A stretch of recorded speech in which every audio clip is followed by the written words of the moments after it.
बराह अवतार की दिव्य कथा। सनातन धर्म में भगवान विष्णु के 10 अवतारों में बराह अवतार तृतीय अवतार माना जाता है। यह अवतार धर्म की रक्षा, पृथ्वी के उद्धार और अधर्म के विनाश के लिए हुआ है। जब सृष्टि पर घोर संकट आया और पृथ्वी स्वयं संकट में पड़ गई, तब भगवान विष्णु ने दिव्य बराह रूप धारण कर संसार को बचाया। सृष्टि के प्रारंभिक काल में हिरण्याक्ष नामक एक बहुत शक्तिशाली असुर था। हिरण्याक्ष ने घोर तपस्या कर भगवान ब्रह्मा को प्रसन्न किया और उनसे अद्भुत वरदान प्राप्त किया।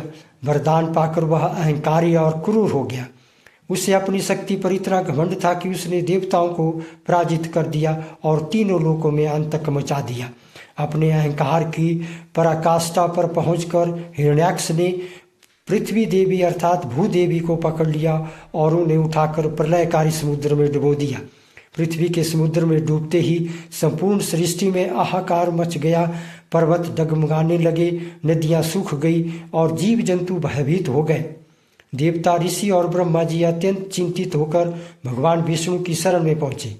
देवताओं की करुण पुकार सुनकर भगवान विष्णु ने ब्रह्मा के यज्ञ कुंड से एक छोटे से सूअर बराह के रूप में प्रकट होकर आश्चर्यजनक रूप से विशाल आकार धारण कर लिया।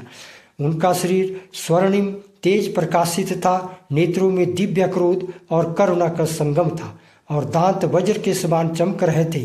यह दिव्य रूप देखकर देवताओं ने स्तुति की। भगवान बराह सीधे महासागर में कूद पड़े। उनके प्रवेश से समुद्र उथल पुथल मच गया। जल की विशाल तरंगें उठने लगी और आकाश तक जल कण फैल गए। गहराई में पहुंचते उनका सामना हिरण्याक्ष से हुआ। दोनों के बीच भयंकर युद्ध आरंभ हुआ। यह युद्ध केवल शस्त्रों का नहीं बल्कि धर्म और अधर्म के बीच था। हिरण्याक्ष ने अपनी मायावी शक्तियों से बराह भगवान पर आक्रमण किया, परंतु भगवान बराह अडिग रहे। उन्होंने असुर के हर बार को सहजता से सहन किया। दोनों के बीच सहस्त्रों वर्षों तक युद्ध चलता रहा। समुद्र में प्रलय जैसी स्थिति उत्पन्न हो गई। अंततः भगवान बराह ने अपने विशाल गदा से प्रचंड प्रहार कर हिरण्याक्ष का वध कर दिया। असुर का अहंकार चूर चूर हो गया और अधर्म का अंत हुआ।